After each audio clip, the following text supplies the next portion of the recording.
నమస్తే చార్మినార్ న్యూస్ కి స్వాగతం. ముందుగా ముఖ్యాంశాలు. జర్నలిస్టులకు వార్నింగ్ ఇచ్చిన రష్యా మంత్రి.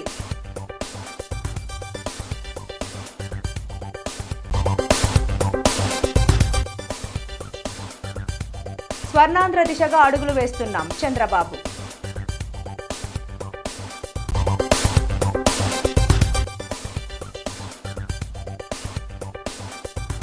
దయచేసి ఆ పార్టీతో పోల్చొద్దు పవన్. ముఖ్యమంత్రి చంద్రబాబు నాయుడు పారిశుద్ధ్యంపై ప్రత్యేక దృష్టి సారించి ఆంధ్రప్రదేశ్ను ఆరోగ్య రాష్ట్రంగా తీర్చిదిద్దడమే తన లక్ష్యమని శనివారం నరసన్నపేట ప్రజా వేదికలో పేర్కొన్నారు. గతంలో ఊళ్ళలో కనిపించే మరుగుదొడ్లను లేకుండా చేయడమే లక్ష్యంగా కృషి జరుగుతోందని, గత 16 నెలలుగా స్వచ్ఛాంధ్ర కార్యక్రమాలు చేపడుతున్నామని తెలిపారు. ఈ కార్యక్రమంలో మంత్రులు, అధికారులు పాల్గొన్నారు. రాష్ట్రం మొత్తం పరిశుభ్రంగా ఉండాలి. దానికోసం స్వచ్ఛాంధ్ర, స్వర్ణాంధ్ర. ఈరోజు స్వచ్ఛాంధ్రతో ప్రారంభిస్తున్నాం, స్వర్ణాంధ్ర దిశగా అడుగులేస్తున్నాం. రెండో కార్యక్రమం మొదలు తారీఖు నాకు గుర్తొచ్చేది పేదల సేవలో. నేను ఎక్కడున్నా ఆ రోజు మాత్రం మీ దగ్గరికి నేరుగా వచ్చి మీ బాగోగులు తెలుసుకుంటూ, ఈ కార్యక్రమంలో పింఛన్లు నేరుగా నేను ఇచ్చినప్పుడు నాకుండే ఆనందం నా జీవితంలో ఎప్పుడూ ఉండదు. అర్హులైన వ్యక్తులకి, అవసరమైన వ్యక్తులకి నేనేదో ఇవ్వడమే కాకుండా నేరుగా మీకు గౌరవంగా అందుతుందా లేదా అని నాకు 2 టీంలు ఉన్నాయి. ఒక టీం చూస్తే మా అధికార యంత్రాంగం, జిల్లా అధికార యంత్రాంగం ఇక్కడే ఉన్నారు. ఈరోజు నాకు మంచి పేరు వచ్చినా చెడు పేరు వచ్చినా ఈ అధికార యంత్రాంగం ద్వారానే వస్తుంది. ఈరోజు మనం సాధించిన విజయానికి కూడా మనందరం నరసన్నపేట నియోజకవర్గంలో నెలకొన్న పలు సమస్యలను పరిష్కరించాలని ఎమ్మెల్యే బగ్గు రమణమూర్తి ముఖ్యమంత్రి చంద్రబాబు నాయుడును కోరారు. శనివారం ప్రజావేదిక కార్యక్రమంలో పాల్గొన్న ఆయన వనితా మండలం వంతెన, రాజుల చెరువు, బొంతు ఎత్తిపోతల పథకం వంటి అభివృద్ధి పనులను చేపట్టాలని విజ్ఞప్తి చేశారు. నియోజకవర్గ అభివృద్ధికి సహకరించాలని కోరుతూ సమస్యల వినతిని ముఖ్యమంత్రికి అందజేశారు. భగీరథులు మీరు బొంతు ఎత్తిపోతల పథకాన్ని 18-19 మధ్యలో మంజూరు చేసి 60% పనులు పూర్తి చేయించారు. ప్రభుత్వం మారిపోయిన తర్వాత ఎక్కడ పనులు అక్కడ ఆగిపోయాయి. ఈవేళ మళ్ళీ ఆ పనులు కలిపి పునఃప్రారంభించబడ్డాయి. అవి ఫాస్ట్ ట్రాక్లు అయ్యి మరి మా ఏదైతే 12,000 ఎకరాలకి నీరు అందించడానికి అది తయారు చేశారో ఆ నీరు చాలా ఇప్పటికి సుమారు 80% పనులు పూర్తయ్యాయి.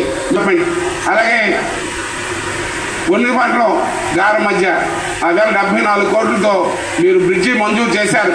చాలా వరకు 70% పనులు పూర్తయ్యాయి. ప్రభుత్వం మారిన తర్వాత ఎక్కడ పని అక్కడ ఆగిపోయింది. ఇక కేవలం 30% పని ఉంది. ఇవాళ దానికి ఆర్థికమైన సమస్యలు లేకుండా, టెక్నికల్ ఇబ్బందులు లేకుండా సత్వరమే పూర్తి చేయడానికి మీరు అధికారులకి సరైన ఆదేశాలు ఇవ్వాల్సిందిగా తమకి విన్నవించుకుంటున్నాను. అలాగే మా అందరి చిరకాల వాంఛ, ఈ నియోజకవర్గమే కాదు ఈ జిల్లాలో ఉండే ప్రజానీకం తాలూకు వాంఛ, మాకు శ్రీముఖలింగం అనే పుణ్యక్షేత్రం ఉంది. అది దక్షిణ కాశీగా పిలువబడుతుంది. పురాతనమైన దేవాలయం. దానికి స్టేట్ ఫెస్టివల్ కింద మీరు ప్రకటిస్తారని ఈ సందర్భంగా మా ప్రజానీకం అంతా ఎదురు చూస్తున్నారు. అలాగే తమరు ఎన్నికల ముందు గత ప్రభుత్వంలో కలిపి టెండర్లు పిలిచారు, ఎన్నికల్లో కలిపి హామీ ఇచ్చారు. మడపాము, కామేశ్వరపేట లిఫ్ట్ ఇరిగేషన్ పథకాన్ని పూర్తి చేసి దానికి నిధులు మంజూరు చేసి చిరకాల వాంఛైన మా రైతాంగానికి ఆదుకుంటారని ఈ సందర్భంగా నేను మీకు విన్నవించుకుంటున్నాను. ఢిల్లీలో జరిగిన బ్రిక్స్ సదస్సులో పాల్గొనేందుకు వచ్చిన రష్యా విదేశాంగ శాఖ మంత్రి సెర్గీ లవ్రోవ్ మీడియా సమావేశంలో ఓ జర్నలిస్టుకు గట్టి వార్నింగ్ ఇచ్చారు. సమావేశం జరుగుతుండగా పదే ఫోన్ మాట్లాడుతూ ఇబ్బంది పెడుతున్న జర్నలిస్టుతో ఫోన్ పక్కన పెట్టకపోతే తమ సెక్యూరిటీ సిబ్బంది తుపాకులు తీస్తారని లవ్రోవ్ హెచ్చరించారు. మొదట మర్యాదగా చెప్పిన వినకపోవడంతో మంత్రి ఘాటుగా స్పందించారు. ఈ సంఘటనకు సంబంధించిన వీడియో వైరల్ అవుతోంది. Иностранных дел подтвердили. Look, can you leave us? I am not joking. Can you leave us, please? Вы не могли бы, пожалуйста, выйти? Я не шучу. Ребят, выведите его отсюда.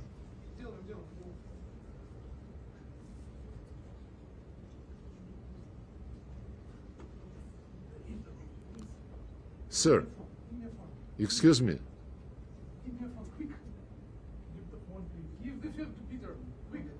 If you don't surrender your phone, they will take out a gun, you know. Deputy CM Janasena అధినేత పవన్ కళ్యాణ్ కీలక వ్యాఖ్యలు చేశారు. పక్క రాష్ట్రంలో ఒకరు party పెట్టి గెలవగానే నన్ను కూడా అలానే చేసి ఉండాల్సిందని అంటున్నారు. తమిళనాడు పరిస్థితులు వేరు, ఏపీ పరిస్థితులు వేరు. దశాబ్దం పాటు నలిగినాను, రౌడీలను తట్టుకొని నిలబడ్డాను. అందరూ నన్ను వదిలేసినా ఒంటరిగానే పార్టీని తీసుకెళ్లాను. 2019లో సింగిల్గా పోటీ చేస్తే 2 చోట్ల ఓడించారు. దయచేసి ఆ పార్టీతో పోల్చొద్దు అని వ్యాఖ్యానించారు. ఈ మధ్యన పక్క రాష్ట్రంలో అక్కడ ఒక పార్టీ పెట్టి విజయం సాధించి ముఖ్యమంత్రి అవ్వగానే మన ఆంధ్రప్రదేశ్లో చాలామంది మీరు కూడా అలా చేసి ఉండాల్సిందని చెప్పి నాకు తెగ మెసేజ్లు పంపిస్తూ ఉన్నారు. ఊళ్ళో పెళ్ళికి ఏదో హడావుడి ఉంటారు కదా,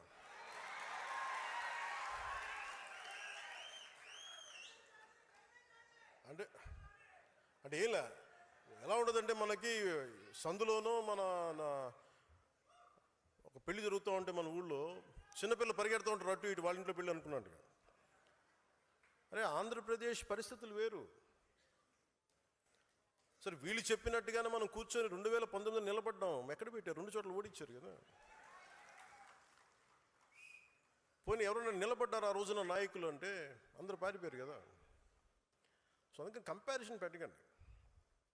నిజంగా నేను పదవే నాకు ప్రధానం అనుకుంటప్పుడు 2008లోనే యూత్ వింగ్ కాదు ఎంపీగానే పోటీ చేశాను. 2014లో నేను ఎన్డీఏతో అలయన్స్లో ఉన్నా.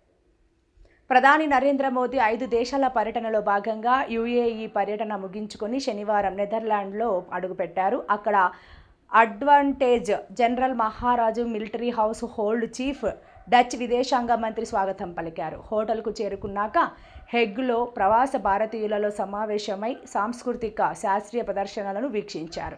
నెదర్లాండ్స్లో టెక్ ఇంధన వాణిజ్య సంబంధాలను పెంపొందించే దిశగా మోడీ చర్చలు జరపనున్నారు. మెడికవర్లో అరుదైన శస్త్రచికిత్స. హైదరాబాద్, బెంగళూరు, చెన్నై తరహాలో వైద్యం.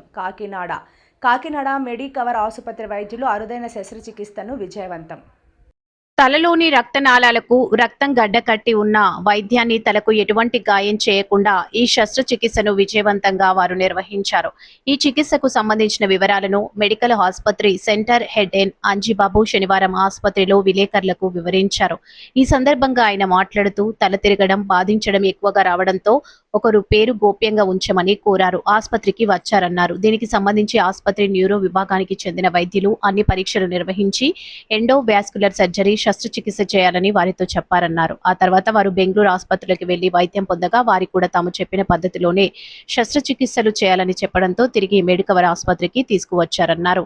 రోగికి అన్ని సిద్ధం చేసి తొడ నుండి తలకు వైరు ద్వారా ఇంటర్వెలెన్స్ రేడియాలజీ అనే పద్ధతిలో వైద్యం చేసినట్లు చెప్పారు. రోగి ఆరోగ్యంగా ఉన్నారని, బీపీ, గుండె పనితీరు బాగున్నట్లు అంజిబాబు చెప్పారు.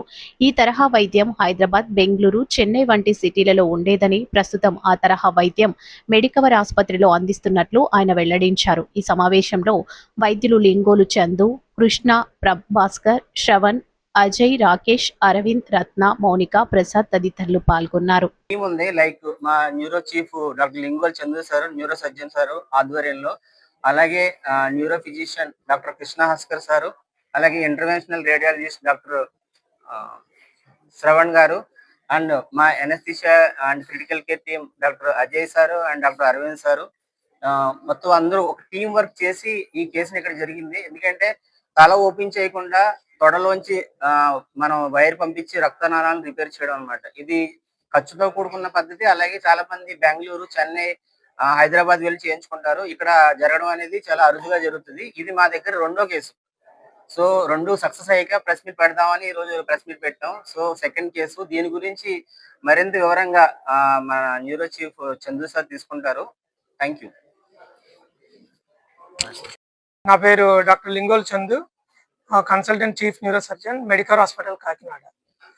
ముఖ్యంగా ఈ కేసు ఎన్యూరిజం, ఇది చాలా పెద్ద ఎన్యూరిజం, ఆల్మోస్ట్ 4 సెంటీమీటర్స్ ఉంది సైజ్, అంటే జైంట్ ఎన్యూరిజం అంటారు. సో దానికి ఏంటంటే సర్జరీ చేద్దామా లేకపోతే కాయిలింగ్కి వెళ్దామా అనుకున్నాం. అంటే కాయిలింగ్ అనేది కొంచెం అఫోర్డబుల్ ఇష్యూ కూడా ఉంటుంది, సేఫే కానీ అఫోర్డబుల్ ఇష్యూ, అంటే కాస్ట్ చాలా ఎక్కువగా ఉంటుంది. సో పేషెంట్ అటెండెన్స్ వాళ్ళు కూడా వాళ్ళతో డిస్కస్ చేసాము. ఫస్ట్ ఓపెన్కి వెళ్దాం అనుకున్నాము, బట్ మళ్ళీ మనం వెనక్కి స్టెప్ బ్యాక్ చేసాం. ఓపెన్కి వెళ్ళడం అంత సేఫ్ కాదు అనిపించి పేషెంట్స్ మళ్ళీ కన్విన్స్ చేసాం. వాళ్ళకి మల్టిపుల్ ఆప్షన్స్ కూడా పెట్టి చెప్పాము. వాళ్ళు కూడా బెంగళూరు వెళ్తామంటే ఓకే మీరు వెళ్ళొచ్చు, ఒకసారి అక్కడ కూడా ఎంక్వైరీ చేసుకోండి అని చెప్పాము. బెంగళూరు నిమ్హాన్స్కి వెళ్ళి వాళ్ళు అన్ని ఎంక్వైరీ చేసుకున్నారు. మనమైతే ఏమైతే మాట్లాడాము, ఇక్కడ రిస్క్స్ ఏముంటాయి, అవుట్కమ్ ఎలా ఉంటుంది అని చెప్పాము. అది చెప్పిన తర్వాత మా chief neuro physician intervention time 4 hours పడుతుంది సార్, 4 to 5 hours పడుతుంది. కొన్నిసార్లు ఏంటంటే ఇది ఒక పెద్ద ఇంజరీజం కాబట్టి టైం తీసుకుంటుంది. సో ఏంటంటే మనము చాలా స్లోగా ప్రతి స్టెప్ కేర్ఫుల్గా వెళ్ళాలి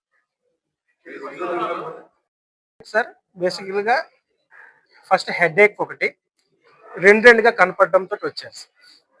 చేస్తే ఎంఆర్ఐ స్కాన్ చేసాం, అంటే కారణం ఉంటుంది కదా, ఎందుకు అలా తలనొప్పి ఎందుకు వస్తుంది, కంటి నరం కంటికి సప్లై చేసే నరాల్లో ఎఫెక్ట్ ఉంది అని అనుకున్నాం మేము పేషెంట్ ఎగ్జామిన్ చేసిన తర్వాత టోసిస్ అంటాం, ఈ రెప్ప పడిపోవడం, కుడి రెప్ప పడిపోవడం, థర్డ్ నర్వ్ ఏదో థర్డ్ క్రేనియల్ నర్వ్ అంటాం, అది ఇన్వాల్వ్ అయింది కదా, బ్రెయిన్ లో ఏమన్నా ప్రాబ్లం ఉందని ఎంఆర్ఐ తీసాం.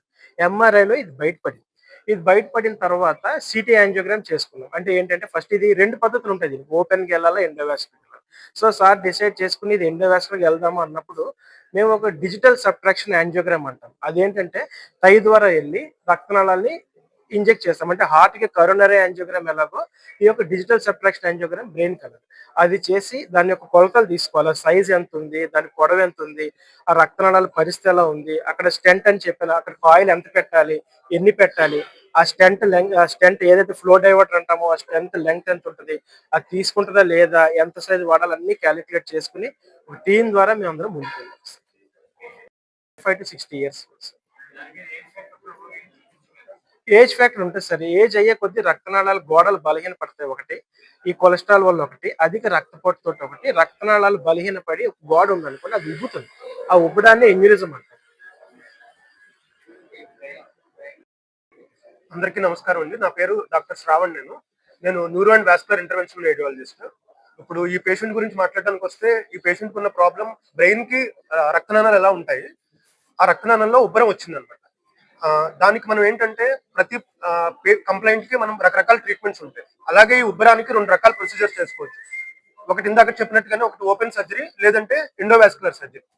ఈ ఓపెన్ సర్జరీ అంటే పుర్రె ఓపెన్ చేసి లోపలికి వెళ్ళి ఆ రక్తనాళంలో ఎక్కడైతే బుడగలాగా వచ్చిందో దాన్ని క్లోజ్ చేయడం.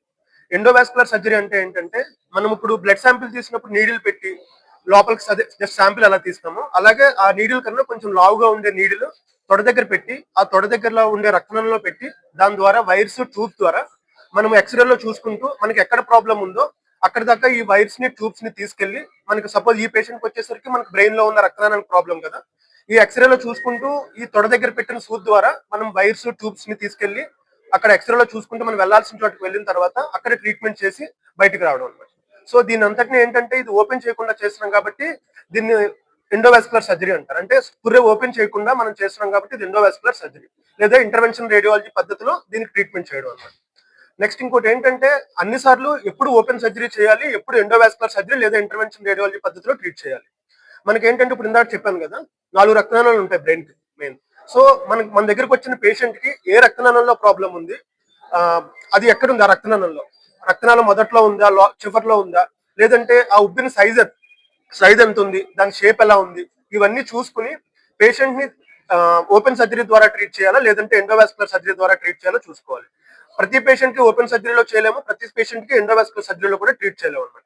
So patient to patient base చేసుకుని మనం ఒక అండర్స్టాండింగ్ వచ్చి ఒకసారి లేదంటే మేము సర్జన్ తో డిస్కస్ చేసుకుని మీరు చేస్తే బాగుంటుంది, మీకు ఏమేం ప్రాబ్లమ్స్ ఉంటాయి, మేము చేస్తే మాకేం ప్రాబ్లమ్స్ ఉంటాయి అని డిస్కస్ చేసుకుని పేషెంట్స్ కూడా 2 ఆప్షన్స్ చెప్పి ఇలా చేస్తే ఈ ప్రాబ్లం రావచ్చు, ఇలా చేస్తే ఈ ప్రాబ్లం రావచ్చు అని అన్ని చెప్పుకుని అందరం కలిసి చేయాల్సిన ట్రీట్మెంట్ ఇది. మన హాస్పిటల్లో ఏంటంటే ఇందాక చెప్పినట్టుగానే ఇలా ఓపెన్ సర్జరీస్ చేసే చందు సార్ ఉన్నారు, తర్వాత ఇంటర్వెన్షనల్ రేడియాలజీ లేదా ఎండోవాస్కులర్ పద్ధతిలో చేసే ట్రీట్మెంట్ చేయడానికి బడి పిలుస్తుంది కార్యక్రమంలో భాగంగా సామర్లకోట ప్రభుత్వ బాలుల ఉన్నత పాఠశాల ప్రధానోపాధ్యాయురాలు కె కుసుమ ప్రసూన ఆధ్వర్యంలో సామర్లకోట పట్టణం స్థానిక గణేష్ కాలనీ నందు మండల విద్యాశాఖ అధికారులు ఏ లక్ష్మీ తులసి మరియు పి పుల్లయ్యల సహకారంతో స్పెషల్ ఎన్రోల్మెంట్ డ్రైవ్ను 16వ తేదీ శనివారం ఉదయం నిర్వహించారు.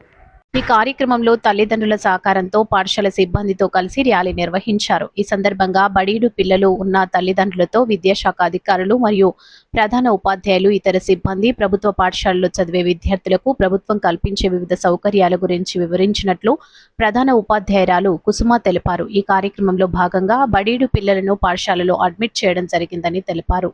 నమస్కారం అండి. రాష్ట్ర విద్యాశాఖ ఆదేశాల ప్రకారం మన సామర్లకోట మండలంలో గౌరవ డిఈఓ గారి సూచనల మేరకి ఎన్రోల్మెంట్ డ్రైవ్ నిర్వహించడం జరుగుతుంది. ఈరోజు 16వ తారీఖు ఈ గణేష్ కాలనీ అనేటువంటి సామర్లకోట గవర్నమెంట్ హై స్కూల్ క్లస్టర్లో ఒక భాగమైనటువంటి గణేష్ కాలనీలో క్లస్టర్ హెచ్ఎం గారు అలాగే MUO2 గారు క్లస్టర్ పరిధిలోని పాఠశాల ప్రధానోపాధ్యాయులు తల్లిదండ్రులతో కలిసి ఇక్కడ ఎన్రోల్మెంట్ డ్రైవ్ నిర్వహించడం జరుగుతుంది. దీనిలో భాగంగా ప్రభుత్వ పాఠశాలల యొక్క ప్రత్యేకతల్ని అందరికీ తెలియపరుస్తూ అందులోని వస్తువులని గురించి తల్లిదండ్రులకు అవగాహన కల్పించే నిమిత్తం ఎన్రోల్మెంట్ డ్రైవ్ నిర్వహిస్తూ ఉన్నాము. అందరూ కూడా ప్రభుత్వ పాఠశాలల యొక్క ప్రత్యేకతను గుర్తించి పిల్లల్ని ప్రభుత్వ పాఠశాలలో చేర్చవలసిందిగా తల్లిదండ్రుల్ని అలాగే గ్రామ పెద్దల్ని SMC కమిటీ వారిని అందరినీ కూడా మేము కోరుకుంటున్నామని. Thank you.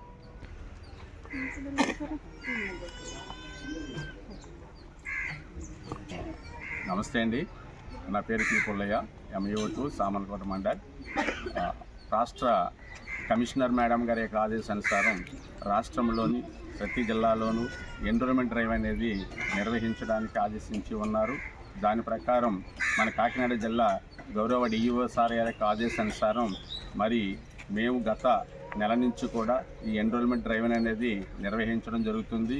ఆ భాగంలోనే ఈరోజు సామర్లకోట అర్బన్లో ఉన్నటువంటి గవర్నమెంట్ హై స్కూల్ యొక్క క్లస్టర్ పరిధిలో ఉన్నటువంటి స్కూల్స్తోనూ ఆ యొక్క క్లస్టర్ ప్రధాన ఉపాధ్యాయులు మేడం గారి యొక్క పరిధిలోనూ ఉన్నటువంటి స్కూల్స్తో ఈ కార్యక్రమాన్ని నిర్వహించడానికి ముందుకు వచ్చి ఉన్నాం. కాబట్టి ఈ కార్యక్రమంలో పార్టిసిపేట్ చేసినటువంటి MUO1 గారు, అలాగే క్లస్టర్ ప్రధాన ఉపాధ్యాయులు మరియు క్లస్టర్లో హై స్కూల్ యొక్క ఉపాధ్యాయులు, క్లస్టర్ పరిధిలో ఉన్నటువంటి primary school, model school, BPS school యొక్క ప్రధాన ఉపాధ్యాయులు మరియు వారి యొక్క స్టాఫ్తో ఎన్రోల్మెంట్ డ్రైవ్ అనేది నిర్వహించడం జరుగుతుంది. ఈ క్లస్టర్ పరిధిలో ఉన్నటువంటి బ్రౌన్పేటలో ఉన్నటువంటి గణేష్ నగర్లో మేము ప్రజెంట్ ఈ యొక్క ఎన్రోల్మెంట్ డ్రైవ్ అనేది నిర్వహించడం జరుగుతుంది. ఈ ఎన్రోల్మెంట్ డ్రైవ్లో మీ ఎదురు ఫస్ట్ క్లాస్ స్టూడెంట్స్ని, ఒక సెకండ్ క్లాస్ స్టూడెంట్స్ని ఈ కాలనీలో ఎన్రోల్ చేయడం జరుగుతుంది. అదేవిధంగా నెక్స్ట్ మా క్లస్టర్ పరిధిలో ఉన్న BBR స్కూల్కి వెళ్ళి అక్కడ కూడా ఒక 2 ఫస్ట్ క్లాస్ స్టూడెంట్స్ని ఎన్రోల్మెంట్ చేయడం జరుగుతుంది. అలాగే అదేవిధంగా అగస్తానాలో ఉన్న ఒక ప్రైమరీ ఫస్ట్ క్లాస్ స్టూడెంట్ని కూడా ఎన్రోల్మెంట్ చేయడం జరుగుతుంది. అప్పుడు టోటల్గా ఫస్ట్ క్లాస్ ఎన్రోల్మెంట్స్ 6 అవుతాయండి. మాకు ఇచ్చిన టార్గెట్ రీచ్ అవ్వడానికి మేము నిరంతరము ఎన్రోల్మెంట్ డ్రైవ్ ఒక నెల రోజులుగా జరుపుతూ ఉన్నాము. అదేవిధంగా టార్గెట్ని వీలైనంత తొందరగా రీచ్ అయ్యి రాష్ట్రంలో అలాగే జిల్లాలో మా స్థానాన్ని మంచి ప్లేస్లోకి తీసుకెళ్ళడానికి మేము ప్రయత్నాలు చేస్తున్నాము. అదేవిధంగా ఇప్పుడు మా గవర్నమెంట్ హై స్కూల్ సామర్లకోట కూడా ఈ సంవత్సరం మంచి రిజల్ట్ వచ్చింది. మా ఉపాధ్యాయులందరూ కూడా చాలా నిబద్ధతతో చాలా కృషి చేసి పిల్లల పట్ల అంటే ప్రత్యేక శ్రద్ధ తీసుకొని మార్నింగ్ ఈవినింగ్ కూడా క్లాసులు నిర్వహించి అదేవిధంగా డైలీ టెస్టులు నిర్వహించి పిల్లల్లో మంచి ఉత్తీర్ణత శాతం తీసుకొచ్చారు. ఈ సంవత్సరం నెక్స్ట్ ఇయర్కి ఇంకా మంచి ఉత్తీర్ణత సాధిస్తామని తెలియజేస్తూ మాకు ఇచ్చిన టార్గెట్ కన్నా కూడా ఎక్కువ ఎన్రోల్మెంట్ చేయడానికి మేము మా ప్రయత్నం కొనసాగిస్తామని తెలియజేస్తూ ఈ సందర్భంగా మాకు నిరంతరం సూచనలు ఇస్తూ మమ్మల్ని ముందుకు నడిపిస్తున్న డిఈఓ గారికి అదేవిధంగా మేము పిలవగానే వచ్చి మమ్మల్ని మాతో పాటు తమ విలువైన సమయాన్ని వెచ్చించిన MUO1 గారికి MUO2 గారికి కూడా ఈ సందర్భంగా కృతజ్ఞతలు తెలియజేస్తున్నాం. బాధిత కుటుంబాలకు అండగా ఉంటా, మృతుల కుటుంబాలను క్షతగాత్రులను పరామర్శించిన ఎమ్మెల్యే నానాజీ. కూటమి ప్రభుత్వం పేదల ప్రభుత్వమని, వారికి ఎటువంటి కష్టం వచ్చినా వెన్నంటే ఉండి ముందుకు వెళ్తామని ఎమ్మెల్యే పంతం నానాజీ పేర్కొన్నారు. శనివారం చీడిగా గ్రామం బైపాస్ రోడ్డు వద్ద తెల్లవారుజామున జరిగిన లారీ ప్రమాదంలో ఉపాధి హామీ కూలీలు 4 మృతి చెందడం జరిగింది. విషయం తెలుసుకున్న ఎమ్మెల్యే నానాజీ హుటాహుటిన విజయవాడ నుంచి వచ్చి కాకినాడ జీజీహెచ్లో ఉన్న క్షతగాత్రుల కుటుంబ సభ్యులను పరామర్శించారు. ఈ సందర్భంగా ఎమ్మెల్యే మాట్లాడుతూ సంఘటన దురదృష్టకరమని, మృతుల కుటుంబాలకు అండగా ప్రభుత్వం ఉంటుందని అన్నారు.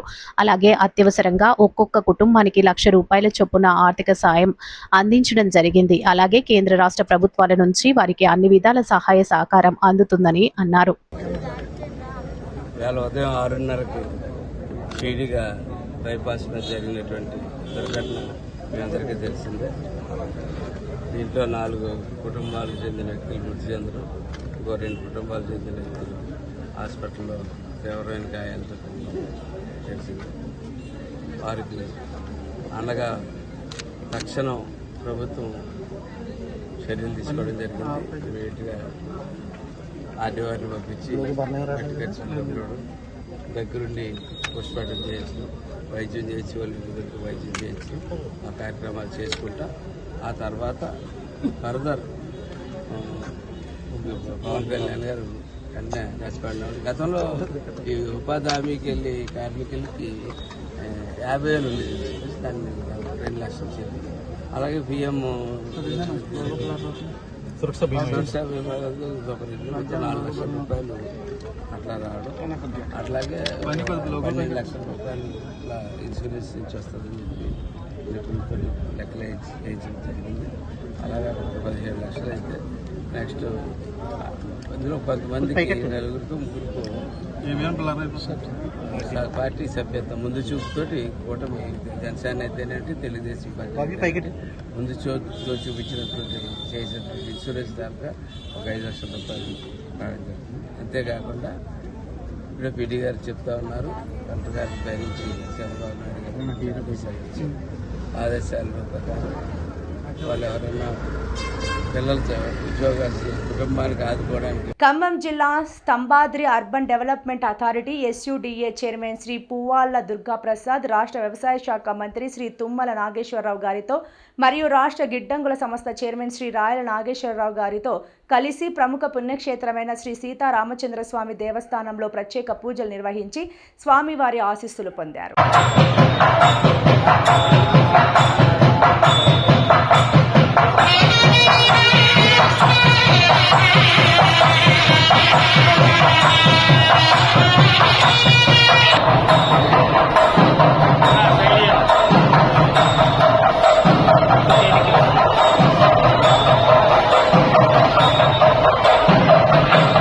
చింతకాని మండలం నాగిలిగొండ గ్రామం రైతుల పరిస్థితి ఇది. యావత్ తెలంగాణ రైతుల పరిస్థితి ఇది. ఇదేనా ప్రజాపాలన అంటే? రైతులు ఆవేదన. వీడియో. హలో, చింతకాని మండలం నాగిలిగొండ గ్రామం రైతులు మొక్కజొన్నలు కాటా వేసి 20 రోజులు అవుతుంది. లారీల కోసం రోడ్డు పాలైన జనాలు నాగిలిగొండ, పొద్దుటూరు రైతులు, కోమంట్లగూడెం, సీతంపేట రైతులు చాలామంది ఇక్కడ రోడ్లు పాలయ్యారు. ఈ చింతకాని మండలం అంటే మదర్ నియోజకవర్గం, బట్టి డిప్యూటీ సీఎం బట్టి విక్రమార్క గారి నియోజకవర్గం మాది. ఇది పెద్ద ప్రజాపాలన అయింది. ఇది రోడ్ల పాలైంది మా రైతుల బతుకు. ఇది మా పరిస్థితి. మాకు మళ్ళీ 3 మంత్రులు మొనగాళ్ళు ఉన్నారు, పెద్ద పెద్ద మొనగాళ్ళు. ఒకళ్ళు పంచకట్టు, ఒకళ్ళేమో కళ్ళజోడు, ఒకళ్ళేమో అందాలుగా ఇది కద్దరు చొక్కా వాళ్ళు. మా పరిస్థితి ఇది. ఖమ్మం జిల్లానికి పెద్దగా మళ్ళీ పెద్ద ప్రజాపాలన ఇది. మా ప్రజాపాలన మేము రైతులు ఎకరానికి మొక్కజొన్నలు పండించి 50 గంటలు అటు మొక్కజొన్న పండించి ఈ వ్యవహారం అయింది మాది. రైతులు ఎంత రోడ్లు పాలయ్యారు అందరూ. ఇది పరిస్థితి. బైపాస్ రోడ్లు పట్టుకొని వాళ్ళు ఎవరు ఉంటారో ఆ టైప్లో ఉంది మా పరిస్థితి. ఈ పరిస్థితికి వచ్చింది. ఇక అసలు ఇది ఈ రోడ్ల మీద చూడండి, ఎర్రటి ఎండలో ఇది రోడ్ల మీద ఉన్నాం. ఇది ప్రజాపాలన. ఇది బట్టి విక్రమార్క గారు తెలుసుకోవాలి. కొద్దిగా రైతుల్ని ఆదుకోవాలని మనవి చేస్తున్నాం. తెలంగాణ రాష్ట్ర అధ్యక్షులు మహేష్ కుమార్ గౌడ్ ఆధ్వర్యంలో ఎన్నికల సంఘానికి కలిసి ఒక వినతి పత్రం ఇచ్చారు.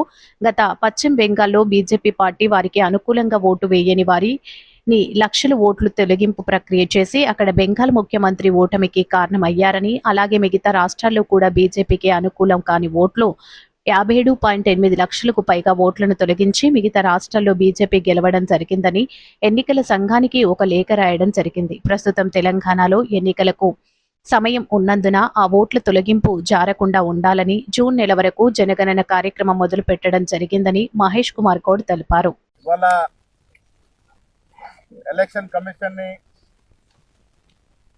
మంత్రి పొన్నం ప్రభాకర్ గారు, మా పార్లమెంట్ సభ్యులు, శాసనసభ్యులు, శాసన మండలి సభ్యులు, చైర్మన్లు, వివిధ నాయకులు కలవడం జరిగింది.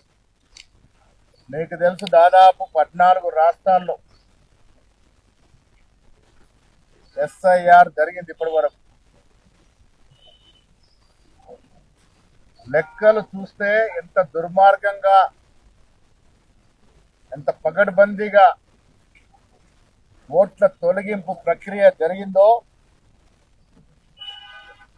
మనకు వెస్ట్ బెంగాల్లో జరిగిన ఎన్నికలు, ఒక్కసారి ఆ ఎన్నికలు జరిగిన సరళిని చూస్తే అర్థమవుతుంది. ఇప్పటి వరకు 14 రాష్ట్రాలు యునైటెడ్ జరిగినటువంటి SIR వల్ల దాదాపు 8.2 కోట్ల ఓట్లు జోడిస్తే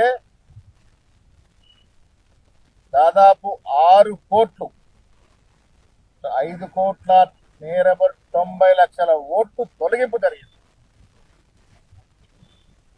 ఇప్పటి వరకు దాదాపు 58.2 కోట్ల ఓట్ల సరళిని SIR ప్రక్రియ తొందరపాటుగా 2-3 నెలల్లో చేస్తే అది అనర్థాలకు దారితీసే అవకాశం ఉంది. కాబట్టి ఇక్కడ ఎన్నికలు లేవు కాబట్టి దాదాపు సంవత్సరన్నర పాటు ఎన్నికల యొక్క ప్రక్రియ జరగాలి. ఈ ఎలక్షన్ ప్రక్రియ, SIR ప్రక్రియ జరగాలని కోరడం జరిగింది. ఇక్కడ తక్షణం ఎన్నికలు లేవు కాబట్టి ఇక్కడ తొందర లేదు. తొందరపాటులో నిజమైన ఓటు తొలగింపు గురే అవకాశం ఉంది. కాబట్టి ఈ ప్రక్రియని ఒక సంవత్సరన్నర పాటు చేయాల్సిందిగా విజ్ఞప్తి చేయడం జరిగింది. 2002లో జరిగిన SIR లో సమైక్య ఆంధ్రప్రదేశ్లో 5.11 క్రోర్ ఓట్లు ఉన్నాయి. అదే 2025కి వచ్చేసరికి తెలంగాణ రాష్ట్రంలో 3.35 కోట్ల ఓట్లు, అంటే దాదాపు 1.2 క్రోర్ ఓట్లు పెరిగినవి. ఈ 2002 డాక్యుమెంట్, 2025 డాక్యుమెంట్ కూడా రిజిస్టర్డ్ పొలిటికల్ పార్టీస్కి ఇవ్వాల్సిందిగా విజ్ఞప్తి చేయడం జరిగింది. ఇవాళ సెన్సస్ ప్రక్రియ జరుగుతుంది. ఇక్కడ వారితోనే SIR చేస్తే అధిక లోడు పడి సక్రమంగా ప్రక్రియ జరగదు. కాబట్టి దీనికి సమయం తీసుకోవాల్సిందిగా మేము విజ్ఞప్తి చేయడం జరిగింది.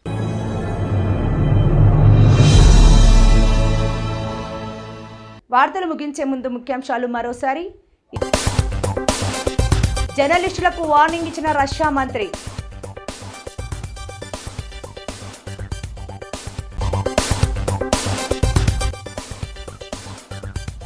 స్వర్ణాంధ్ర దిశగా అడుగులు వేస్తున్నాం చంద్రబాబు.